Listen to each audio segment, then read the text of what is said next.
Today is July 18th, 2008. I'm interviewing Richard Vickery at the Newington Veterans Hospital in Newington, Connecticut. Richard, for the record, would you state your name, your date of birth, and your current address? Yep, my name is Richard A. Vickery. My date of birth is January 11, 1964, and my current address is 287 2nd Street, Pittsfield, Massachusetts, 01201.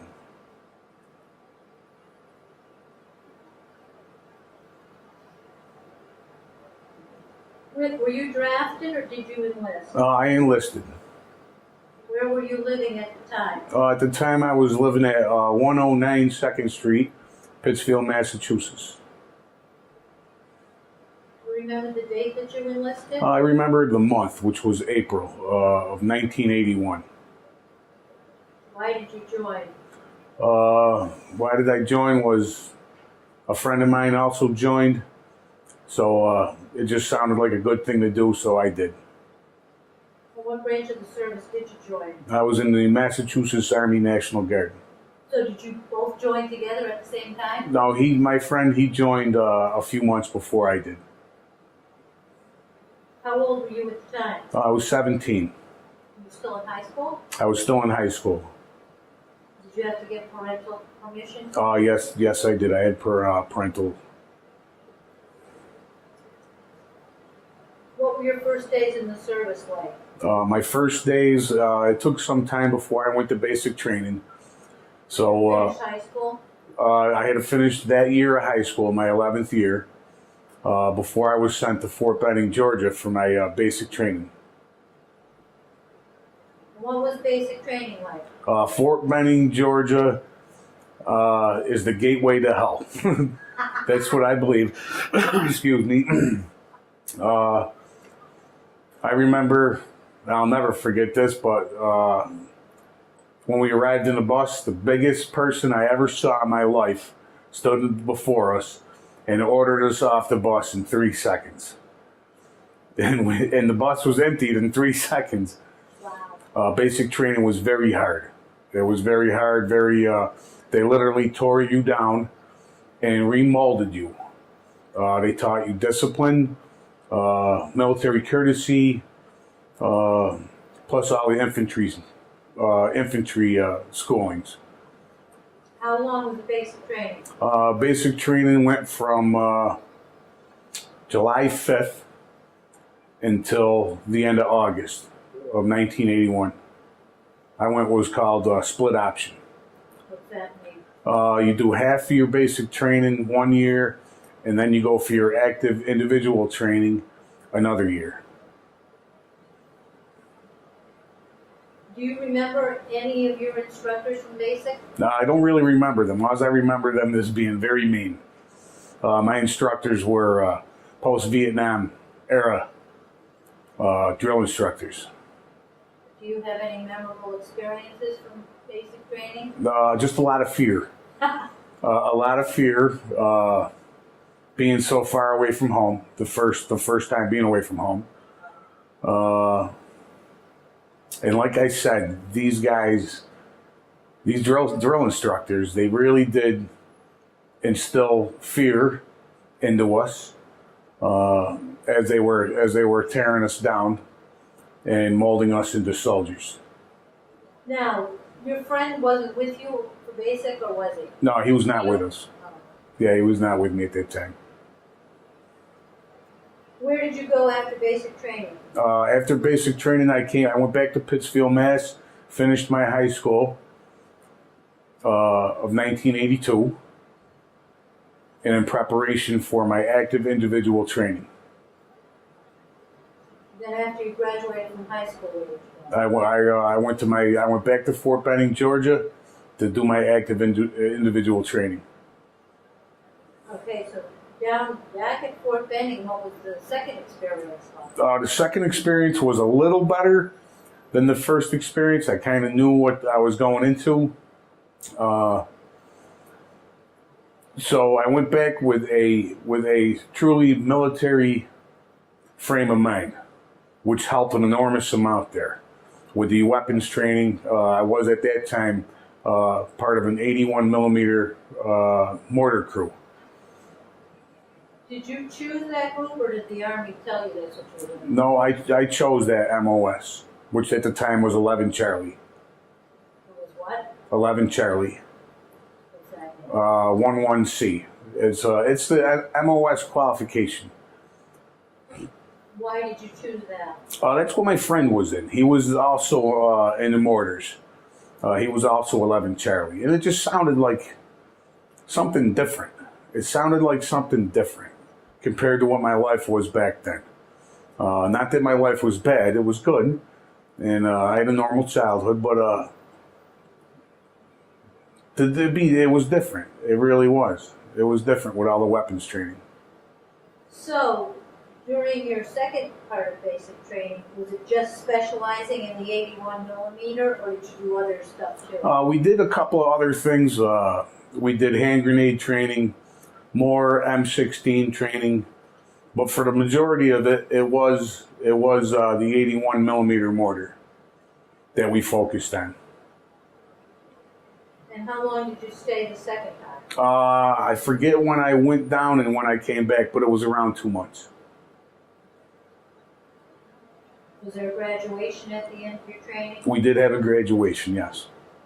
Do you have any memorable experiences from your second time at Fort Benning? The one thing I remember is how proud I felt. How proud I felt. And I have never felt that proud again. To accomplish that, which I thought at one point I would never be able to make it through. But I did make it through, and I pushed myself to become a soldier, which at that time I wanted to be. Where did you go after you finished that basic? When I finished training altogether, I went back home to Pittsfield, Massachusetts, where I was part of the 2nd and 104th Infantry out of Pittsfield, the Yankee Division. 2nd and 104th? Yep.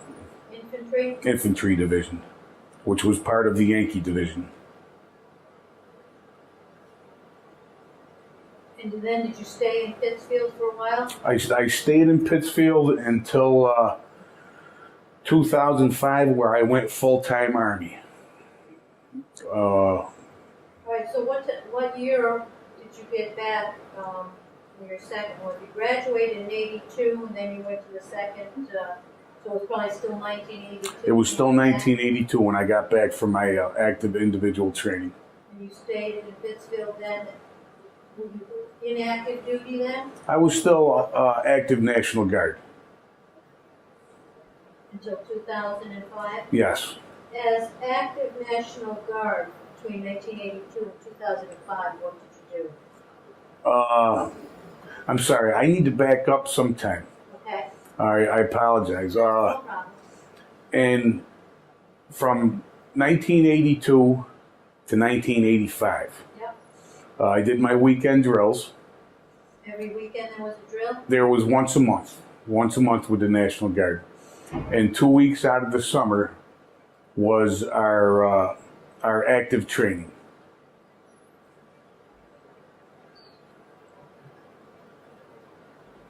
And then after 1985, what changed? 1985, my financial and life had changed. At the time, I was married, and I went full-time Army, where they sent me back to school at Fort A.P. Hill, which was in Virginia, and I changed MOSs from 11 Charlie, and at that time it was, I don't remember what it was, but I became a cook.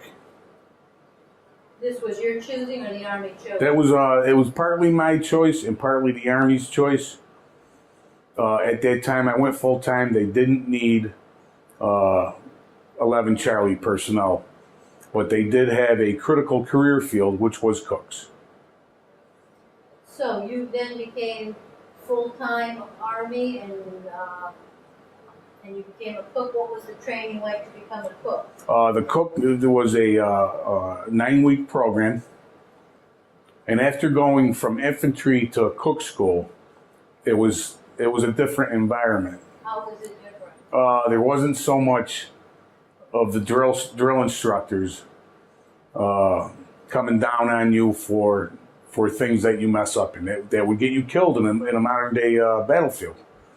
As a cook, we focused on just cooking techniques and recipe cards and how to cook for large volumes of people.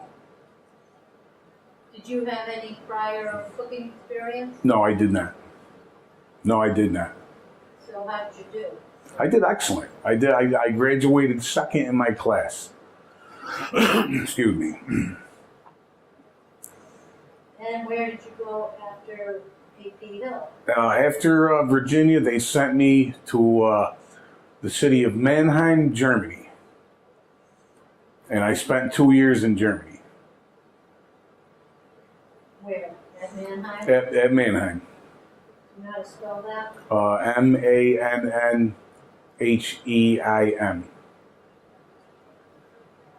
And where did you stay? On base? We were on post, yes. So your duties there were to be the cook at the base? Yeah, I was one of 12 cooks. One of 12 cooks. What was your shift like? Did you work every day? We rotated shifts. In the morning time, we would go to work for 4 a.m., do our breakfast, and do our lunch. And then the second shift would come in at 11 o'clock and work till 7:30 at night, where they would prep for the next day's breakfast and prepare the meal for dinner. So we rotated shifts. 1 week we would do the morning, the next week we would do the afternoon. And what was your life like for those 2 years in Germany? I really enjoyed Germany, and I especially enjoyed the military at that time. Being a cook, I enjoyed being a cook, but I also enjoyed eating. So at one point, I gained too much weight, and they placed me on the overweight program, where at the end of 1 year, I had a choice to change MOSs or get out. And what I did at the time, I was married, and my wife wanted to go home. And there was no way my wife was going to go home without me. My job was to take care of my wife and children, so I decided to leave the Army. And what year was this? That was 1988.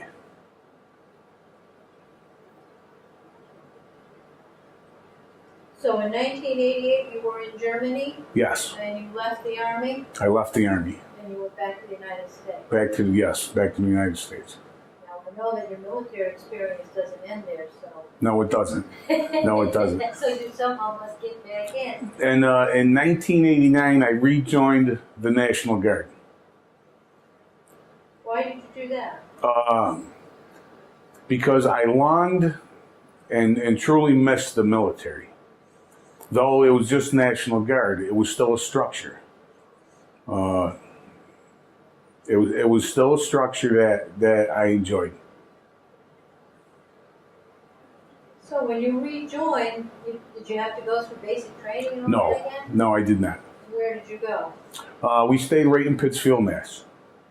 For how long? I was in Pittsfield, Mass from 1989 until 1993, where I got out again. Now, during the 89 to 93, is this when you would do the weekend drills and the 2 weeks in summer? Yes, yes. My 1 weekend a month, and my 2 weeks out of the summer. And then in 1993, I decided to get out because of my work situation at that time. It was the National Guard was interfering with my career at that time. What was your career then? At that time, I was a truck driver for a local company in Pittsfield that required me to work on Saturdays also. So you didn't do cooking? I was a cook. Yes, when I came back to the National Guard in '89, I became a cook. I was a cook. When you rejoined, or you quit in '93, Yes. what did you do? '93, I was a civilian on the inactive ready reserve list. And like I said, my civilian career was a truck driver. And I did that up until 1998. And what happened in 1998? I went back into the National Guard. Why did you do that? I missed it. I missed the National Guard. I missed the camaraderie, the excitement of doing the weekend drills and of doing the summer active trainings. But I missed the camaraderie. I really did. So when you joined again in 1998, did you go right back in as a cook? Yes, I went back as a cook. And then you resumed your weekend drills in your 2 weeks in the summer? Yes, yes. How long did you do that? I did that up until I was deployed to Iraq. Do you remember the date? We got our letter for activation on May 26th of March, or May 26th of '05. I'll never forget that date. What was that like? It was actually, it was scary. There was some fear that we were finally being activated into a combat zone, but there was also excitement. The excitement was we were finally going to do what we were trained to do. And at that time, we didn't know what our job was going to be. You weren't going to go in as a cook? No, I knew I wasn't going in as a cook. Oh. I knew I wasn't. They didn't need cooks at that time. Would the Army tell you what your job would be? Pretty much they did, but we didn't find out what our job was until we got to Fort Dix. When you got that letter, was your unit expecting to be called up? I don't believe so. I don't believe the unit was. So was it a surprise to It you? was quite a surprise to myself and to many others. How much time did you have between receiving a letter and actually being deployed? Like I said, we got the letter in May. Let me think, because this is where my memory is a little sketchy. I don't remember the date that we. Well, was it like days, weeks, or months? It was months. Before you. It was 4 months. So you had time to prepare. Yes, we had time to prepare, and which. Did you know where you were going? No, at that point we did not know where we were going. We knew we were going to Iraq, And but that was it. that's all we knew. We knew we were going to Fort Dix for training. How long did you stay at Fort Dix? At Fort Dix, we were there 3 months at Fort Dix. What did they train you in? They were cross-training us over to MPs. We were a engineer battalion when we arrived there. They did cross us over to MPs. Do you have any memorable experiences from your training at Fort Dix? At Fort Dix, it was the camaraderie that formed. They were all brothers. We were all going to the same place. Were these all the same guys that you had been in Pittsfield with? Some were from Pittsfield. Others were from Florence, Mass. So you trained together and you were all going to go to Iraq together? Yes, yes. Excuse me. Do you remember any of your instructors from Fort Dix? I don't remember our instructors, but I do remember that they trained us on weapons. We were using an M4 rifle, which was new to us at that time, a saw machine gun, which was a squad automatic weapon, and it was called a 240, which was the equivalent to an M60 machine gun. So we did advanced training on those weapons. And how'd you do? We couldn't leave until we qualified. So we all did qualify. Were you excited to be going to Iraq?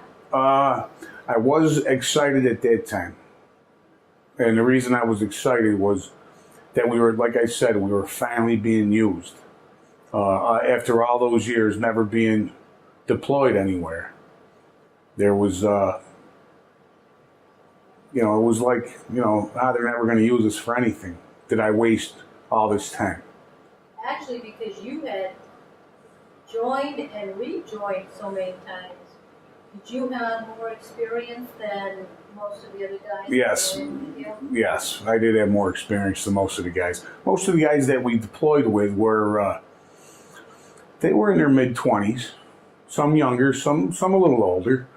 I was one of the oldest guys to deploy over there. I was 41 at the time. And so I had a hard time keeping up with the young guys, but I did it. I managed. Did they razz you? They raised me until they saw that I was given 110% to keep up with them. And many things I did know after all those years that they didn't know. And which I gladly shared with them. So in turn, they helped me and I helped them. Do you remember when you left the United States for Iraq? I do remember that it was 2 days after I was married.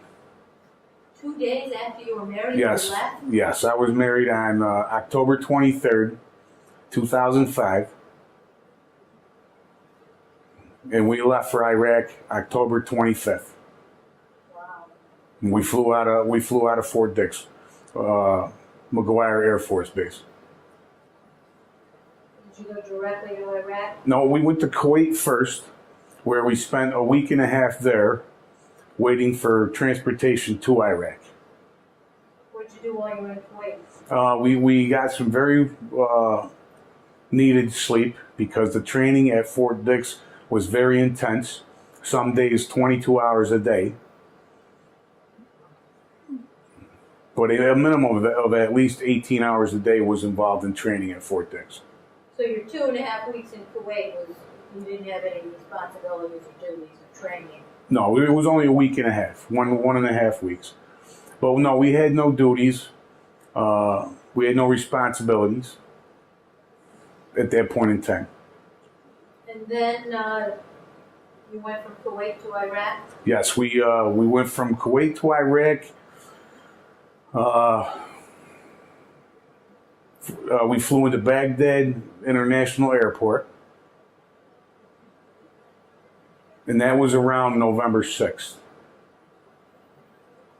of 2005. What was your first impression landing in Baghdad? Our first impression was, well, we had to wear our body armor at that point in time and carry both weapons with us until we actually found out by our command that body armor wasn't needed at that point. And we only needed to carry one weapon at that time. So most of us chose to wear our 9mm. The anticipation was there also, waiting to go, because we found out where we were going right before we left Fort Dix. Oh, so you didn't know until that. Correct. Now, where did you stay in Iraq? For the first, I believe it was a week that we were at Camp Vickery. Camp Vickery. We stayed there for a week and a half, where some of the battalion that we were in, some of the battalion flew, and the rest of us had a convoy. I was one of the chosen ones, the convoy, from Camp Vickery to Abu Ghraib prison. Can you spell that? Abu Ghraib is ABUGHIAB.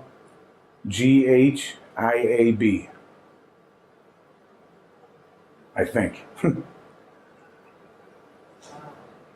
So, how many people were in your convoy? I don't remember the number of vehicles. I believe there was 4 vehicles, all up-armored Humvees. And there was two of us in the back seats of each vehicle. And the rest of the unit flew. Why did they do half and half? I believe that they ran out of transportation by air. How long did it take you? To go from Camp Vickery to Abu Ghraib was 25 minutes of fear.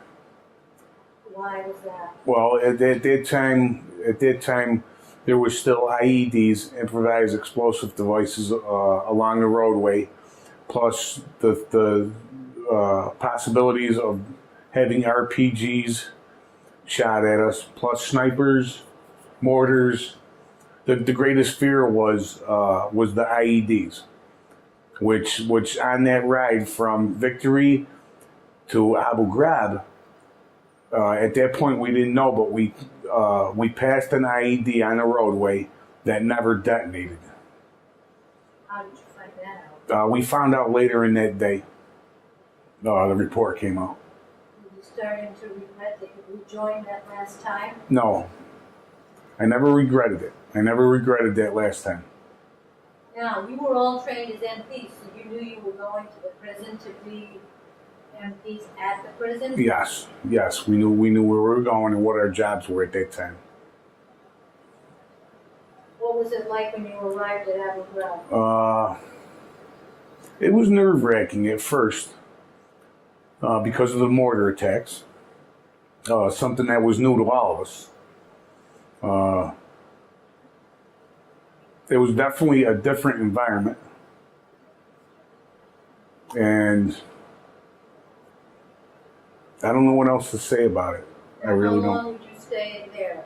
We were at Abu Ghraib prison till July of 2006. So you were there for quite a while. Yes. What were your day-to-day duties like? My first duty was at the field hospital on Abu Ghraib with the 344th Field Hospital, which were out of New York City.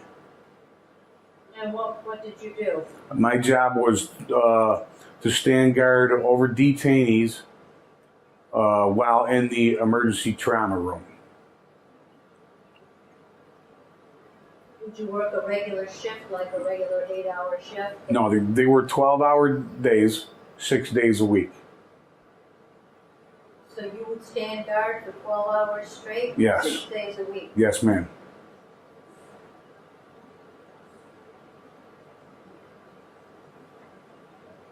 Do you have any memorable experiences from your guard duty? I have all bad memories from my guard duty.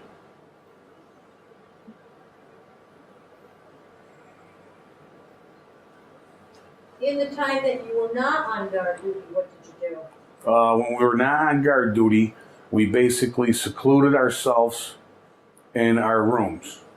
Our rooms were in the old jail cells that the International Red Cross deemed uninhabitable for detainees. You guys stayed there? And so they put us in there. What was that like? They were the old jail cells, They which, had to be pretty small. well, there was only 3 of us in each room. So there was enough room for 3 you guys in each jail cell? in each jail cell. There was plenty of room for the 3 of us. There was room for we had to make our bunk beds. We made our bunk beds out of lumber. We put up a partition between ourselves. We had a plastic lounge table, a little refrigerator, a TV, and a DVD player in our room. So we had some of the comforts of home, whatever we could get our hands on. And that's where you lived the whole time you were at Abu Ghraib? The whole time we were at Abu Ghraib, yes. The big thing was the jail cells was a 2-story building, and I was on the first floor, an outer wall, which was the first floor was better than the second because mortar rounds would blow holes in the roof on the second floor.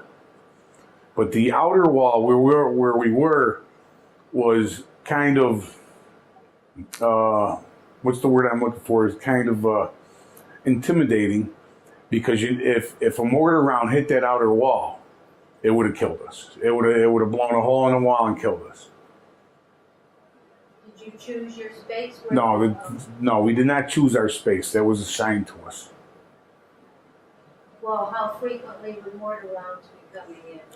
It depended on weather, first of all. In the summertime, there was less mortar rounds during the day because it was just too hot. It would reach 130 degrees there. But in the spring and fall, 1 week it could be every 2 days. The next week it could be every 3 days. The week after that it could be every day. So mortar rounds, rockets, RPGs, sniper fire. You never knew. You never knew when they were coming. This might be a good time for me to ask you some questions about daily life while you're overseas. Because it sounds like even when you were off duty, it was still stressful being there, and the uncertainty of knowing whether you were going to be receiving mortar or not. Right. How did you stay in touch with your family? At that time, there was there were at the MWR, which I don't remember what that stands for. It was our recreation center. There was a phone system there, and what it was a prepaid phone system. So we were able to contact our family from that facility, and also at that time we had internet connection. It wasn't good. It wasn't good internet connection, but it was some kind of internet connection where you could receive email. So how often would you be in touch with your family? I would try to contact my family every other day. In the beginning, it was every other day. What was the food like? The food was very good. We could eat 4 times a day. There was breakfast, lunch, dinner, and midnight chow. And they had everything for us. They had everything for us. They would have a seafood night where there would be lobster and crab legs, scallops, fish. They would have Italian night where you could get, lasagna and pasta. So the food was very good. The food was very good for us. Now, there. was there a cook right there in the jail cells with you? No, negative. There was a facility, the dining facility. It was close enough to walk to? You could walk to it, but it would be sometimes it would be a scary walk. It would be a scary walk. Some people walked from bunker to bunker, pre-made bunkers. And I used to do that in the beginning until I was diagnosed with post-traumatic stress disorder in January of 2006.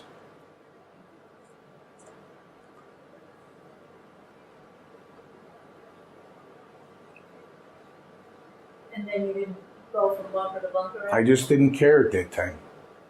So you switched from going from bunker to bunker to just going straight through? Yes.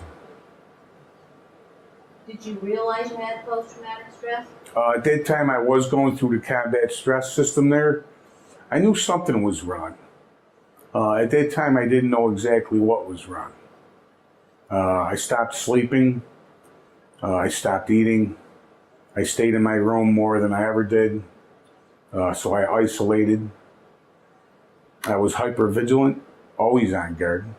Always on guard. And the depression set in.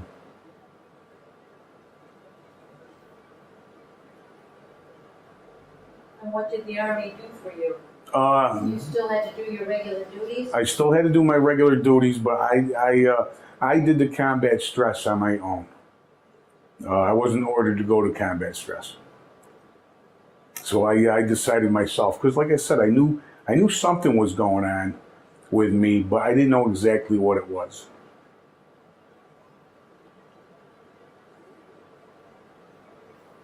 Which leads to my next question, whether you felt pressure or stress while you were there, and obviously there was stress around you every day. Correct. Did you do anything special for good luck? No, there was no. There was nothing I did for good luck. No. How did you handle the stress? Uh, How did you attempt to handle it? I didn't attempt to handle the stress at all. The stress turned into anger, and anger kept us alive. It kept us alive. It kept us very vigilant. The stress was a day-to-day thing that you accepted. How did people entertain themselves? A lot of us would. There used to be Iraqi vendors in a main hallway of the prison, and we would go down there and buy DVDs from them, computer supplies, computer parts, and you could buy cigarettes there. You could buy Iraqi clothing. There was a variety of items to buy there, but mostly it was DVDs, but pirated DVDs. And you had a DVD player, so did you watch a lot of movies while you were there? We watched a lot of movies. We did watch a lot of movies. Did you ever get any leave while you were over there? I did have leave. I don't remember when it was. I had my 2 weeks leave. Where did you go? I went back home to Pittsfield. Oh, so you could go home. What was that like? It was paradise. Was it tough going back? It wasn't. It was not tough going back. By the end of my 2 weeks, I started to miss the camaraderie. I worried about all the soldiers that were there. You know, my guys. And in a way, I almost missed the environment. I almost missed the environment of being there.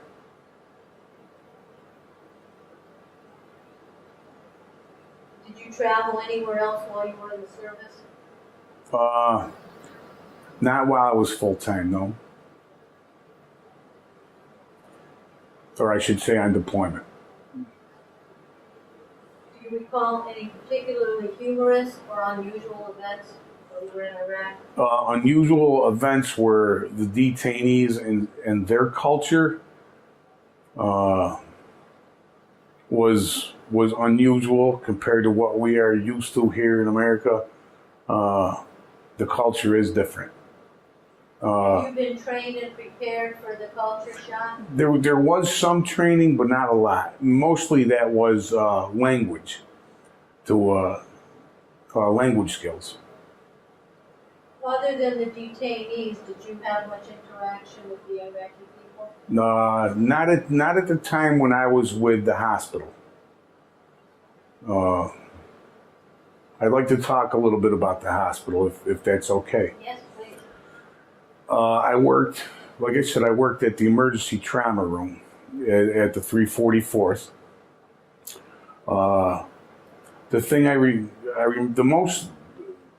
The only thing I ever saw dead before going to Iraq was a dead deer on the side of the road.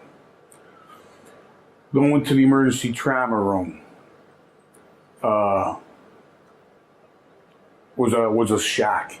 Was a total shock, because now I'm looking at dead people, dead soldier, gunshot wounds, blown off limbs, people coming in blinded, bleeding everywhere, and that was the shock. That was the one thing that pushed me over the edge.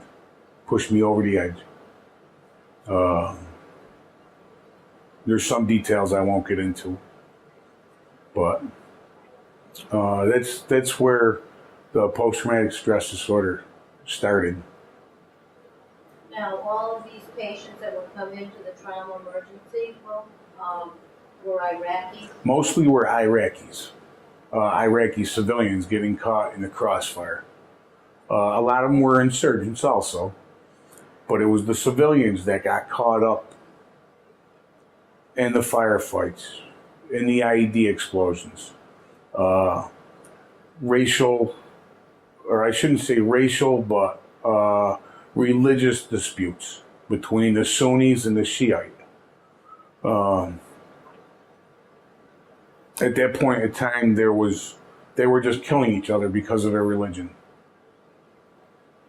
Men, women, children. It didn't matter. The Sunni would go in and wipe an entire family out, including the men, women, and children. Then the Shiite would retaliate and do the same thing. The first time you witnessed this, it doesn't sound like you were prepared for what you wrote. No, I was not prepared. Do you recall your first incident? Uh, What your reaction was? I do recall my first incident, and I won't talk about that. Could you continue to do your duty? I did my duty. I did what I was ordered to do. So how long were you there? We were in the hospital. There was myself and another soldier. We were there for 5 months in the hospital, working in the hospital. And then from the hospital, they took us over to visitation.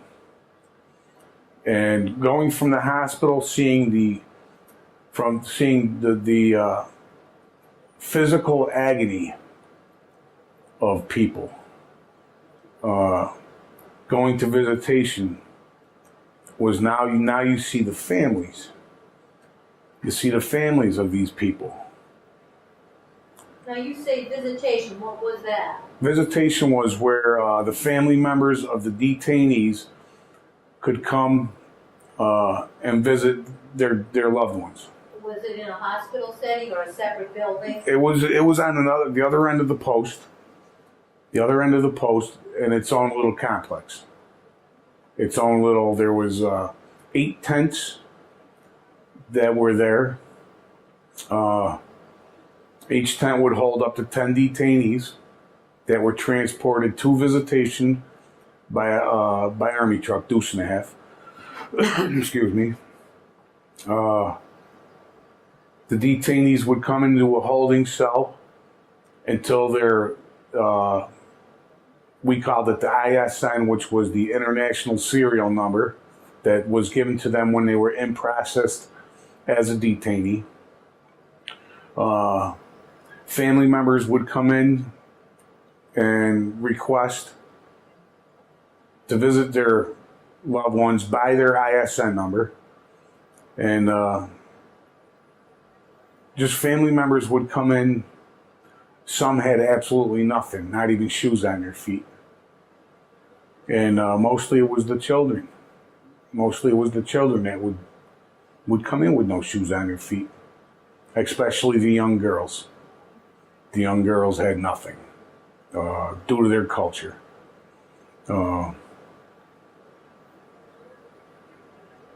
It was, now I went to mental agony. Having been diagnosed with post-traumatic stress disorder, it was the emotions were intensified. They were intensified. How did you get through it? That was my duty. That was my job. As a soldier, I did what I was ordered to do. How long did you stay in the visitation? We were in visitation for 3 months. Now, during that time, you still lived in the same quarters that you've been staying in Yes. before? Yes. And your daily life was similar to what it had previously been? You just went to work at a different place? Correct. How long were these shifts at visitation? They were, throughout the whole deployment, they were 12-hour days, 6 days a week, No matter what you did? no matter what you did.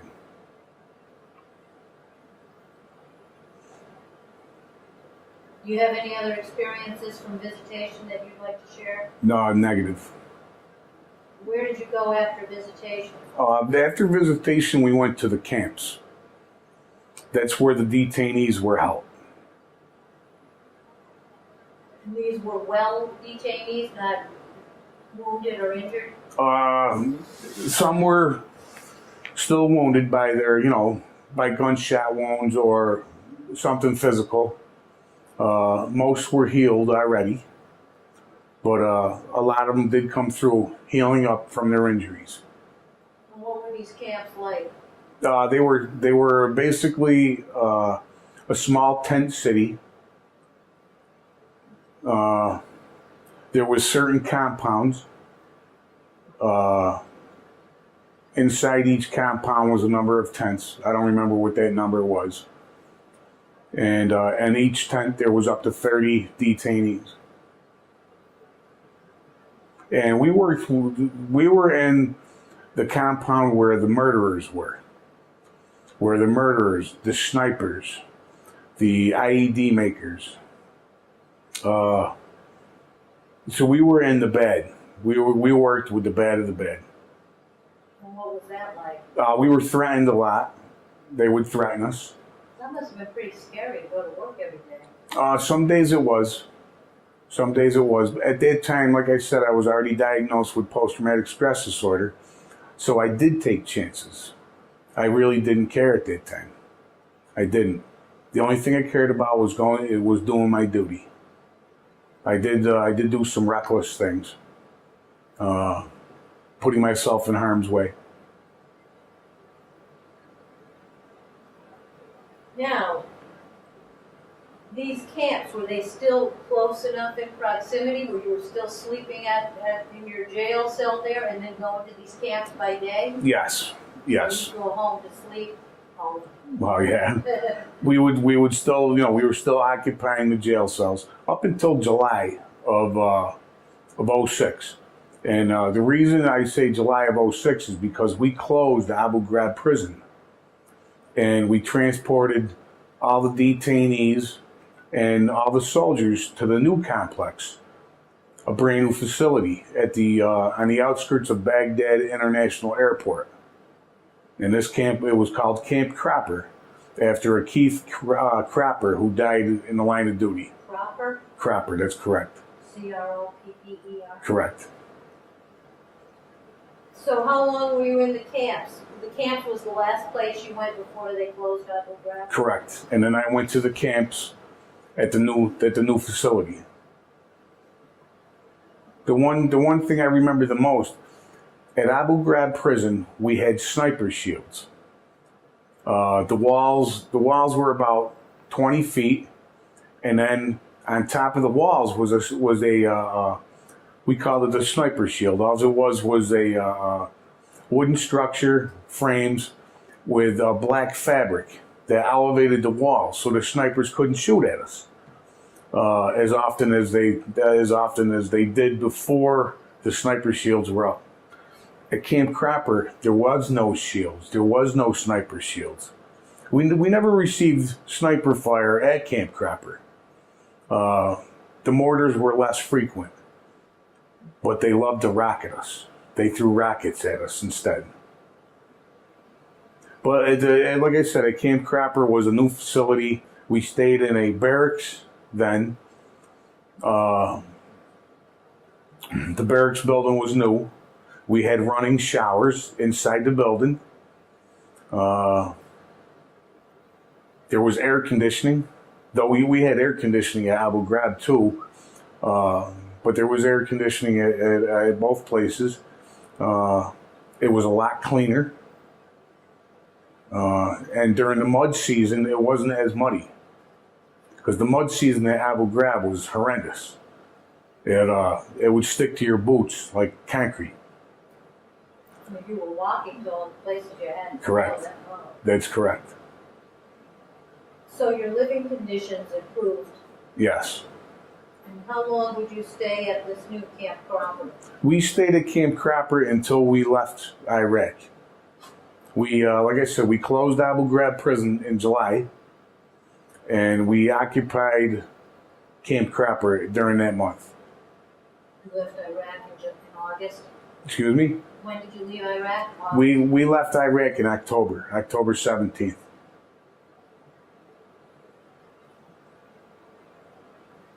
So the whole time you were at Camp Cropper, you were with the camps there? Yes, I was involved in the camps. Now, do you have any memorable experiences from Camp Cropper? Camp Cropper, once again, are all bad memories. They were all bad.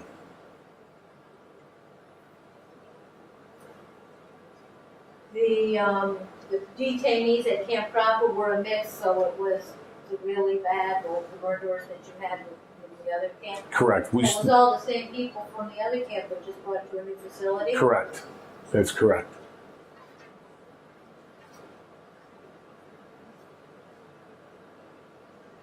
Did you see any combat? Negative. Not as in the definition of combat. No. Were there any casualties in your unit? We did have a couple of casualties.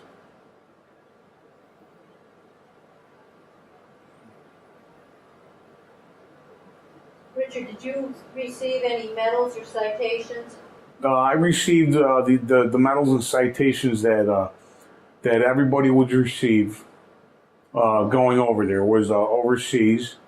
There was an overseas ribbon, Army Achievement medals, and a few others. Iraqi Freedom pin.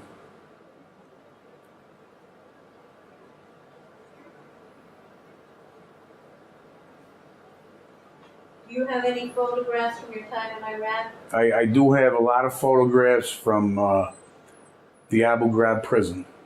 I also have a series of slideshow videos that I made while over there. And those photographs and slideshows will be attached to Richard's record. What did you think of the officers, and what did you think of your fellow soldiers? My fellow soldiers were excellent. I would serve with them anywhere. Our leadership was very poor. From our first sergeant to our company commander. Did you have the same leadership your entire time in Iraq? Yes. And did you stick with all the same guys? Were these still the same guys that you had trained with back in the United States? Yes, for the yes. most part? So Yep. by the time your service in Iraq was done, you almost were pretty tight. Yes. The total time was 15 months I was gone. And we truly did become brothers at arms. We became the band of brothers. Did you know when your service in Iraq was going to be over? Was there a specific date? Well, we didn't find out the specific date until like a week before we left. And once again, that was we waited for transportation out of Iraq back to Kuwait. So they just came and told you one day, next week you're leaving? Yeah. Yeah. What did that feel like to you? That was there's no way to say how happy I was. How much was lifted off my shoulders, knowing I was going home. Knowing I was going home. You must have been pretty eager that last week. We still had duties to perform, so our days were still filled. But yeah, we were eager. We were proud too, though. We were proud knowing that we were assigned a duty and we did it excellently, and now it was time to go home. It was time to go home. What was it like leaving the day you left Iraq? Like I said, it was such an enormous amount off our shoulders. Your whole unit flew out together? That's correct. From Iraq to Kuwait? Yes. We flew out on C-17s, not like when we flew into Iraq. We flew into Iraq on C-130s, who did a combat landing, which was different than any other aircraft ride you'll have. But by the time we flew out in the C-17s, they didn't have to. They weren't performing those combat takeoffs and combat landings anymore. How long did you stay in Kuwait? We were in Kuwait for about 2 weeks. This again was just resting up, waiting for transportation. Yeah, that's correct. Waiting for transportation back to the U.S. And then you flew to the United States? Yes, we flew back into McGuire Air Force Base at Fort Dix. Did you stay at Fort Dix, or could you go home at that? If we were at Fort Dix for 1 week while we out processed.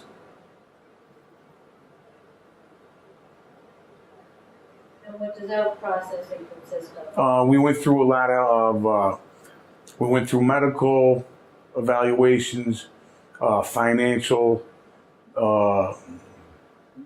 and a lot of if you had problems, who they would refer you to, which with us was any problem you had was referred back to the VA.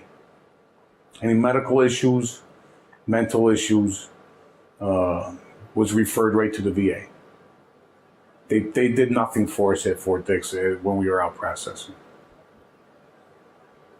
So they basically said, see the VA when you back your own. That's correct.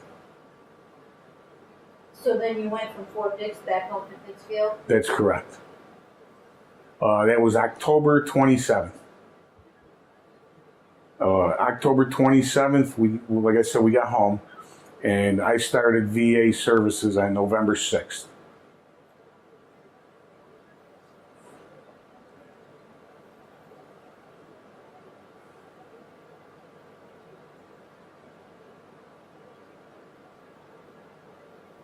Did you keep in touch with any of your buddies from your unit? I was still in the National Guard.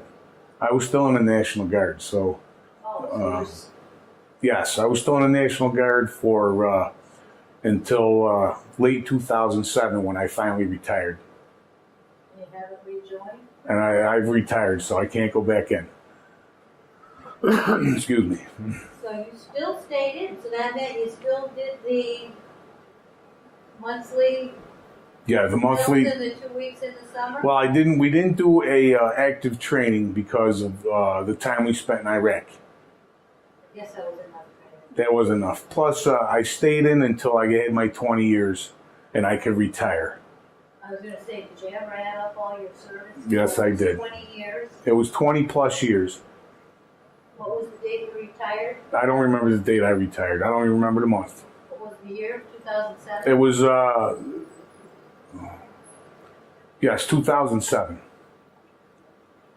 At that point in time, I was full-blown PTSD, chronic. The first year I was home, I don't remember anything. I don't remember that whole year. That whole year is gone. That whole year is gone. Did you go back to work? I did go back to work, though they were very patient with me, knowing what I went through. I did a lot of things wrong at work.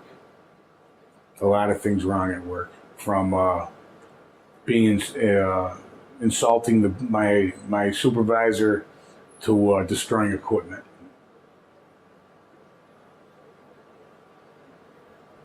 What was the adjustment like for you coming back from that experience in Iraq to, quote unquote, civilized world and a normal life again? It took 2 years for me to realize I was home. It took until this program in Newington, Connecticut, to realize I was home. And that I was the one that had to heal myself. All the healing comes from within me. But I never, for 2 years, I was still in Iraq. I was still there. I lost myself over there, and I was trying to find myself again. I was a totally changed person. Did you keep a journal or a diary while you were in the service? I did not keep a diary nor a journal. The only thing I have is photos.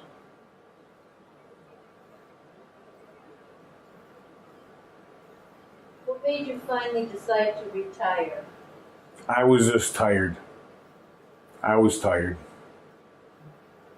I was tired. And after Iraq, I was very tired.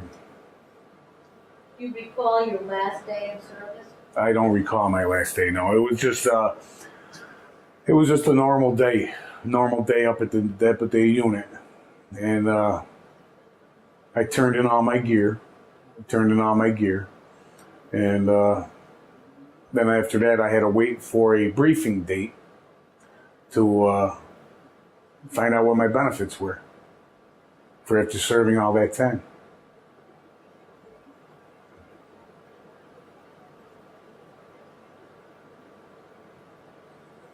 Did you go back to school? No, I did not go back to school. No, Didn't use the GI Bill? no, negative. Do you maintain any friendships with your buddies now? There's one guy I do stay in contact with, who lives a few towns away from Pittsfield. He also suffers from post-traumatic stress disorder, and he's out of the National Guard also. Him and I, we talk generally every day, and we're very good support to each other. And his name's Tom McGrory. Did you join any veterans organizations? I did try. We tried joining a OIF support group in Pittsfield. There wasn't a lot of participants in that group, and so I was there up until I left for Newington.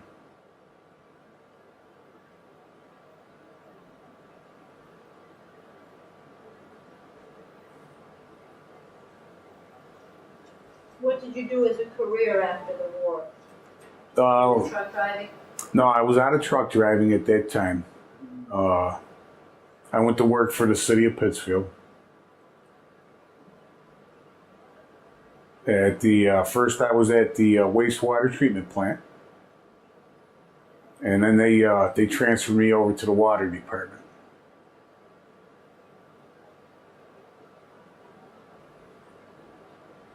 Did your military experience influence your thinking about war or about the military in general? The experience I had, I believe when we went to Iraq, when we went to Fort Dix for the training, I believe that my experience over the years did help. A lot of the things that we did, I already knew.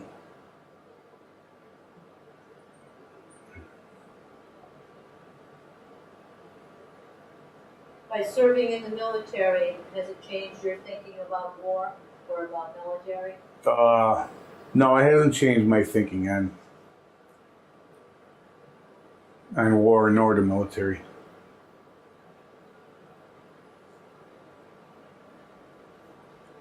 How would you say that your military service affected your life?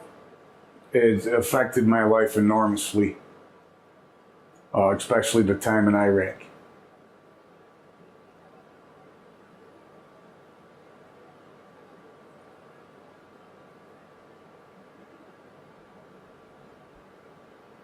Are there any other experiences or incidents from your time in Iraq that you'd like to discuss that we haven't touched on? Like I said, there's a lot of things I won't talk about. I'm not ready to talk about them yet. I told you of the mortar attacks and the rocket attacks and the RPGs shot at us and the sniper fire, even though they didn't hit none of us, which thank God. But they say that your life flashes in front of your eyes, and you don't have time. There's not time for that. During one rocket attack, myself and 4 others almost died. Though we sustained no injuries, it was the closeness of a rocket impact. And there's no time for your life to flash in front of your eyes. It really isn't. You react according to your training. And that's what I did.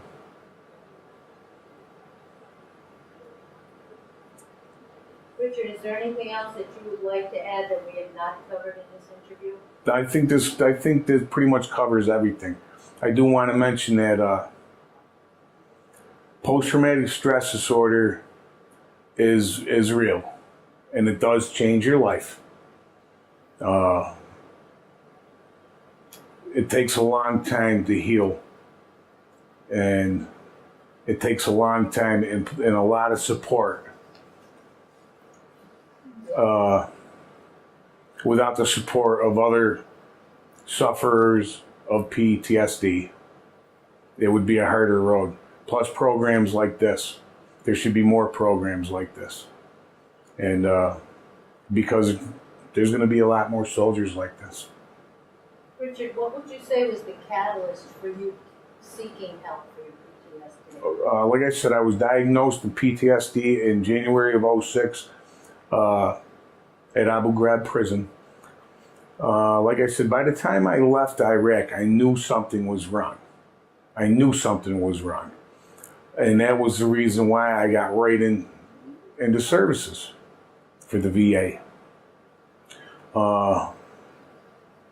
I was not myself. I was not myself. I changed into a person I didn't like. The rage that I lived on every day from Iraq, I brought home. The rage and the hatred for others. Took 2 years for me to control this. I'm still not totally in control, but I have more control. But you went early on to get help. Yes, I did. Yes, I did. I went early on. I knew something was wrong. I knew something was wrong. Not only from my own experiences, the younger soldiers, they would, hey, can I talk to you, Vickery? And no, I would never say no to them. So not only did I have my own pain, I shared their pain also. And it added up. It added up until I knew something was wrong.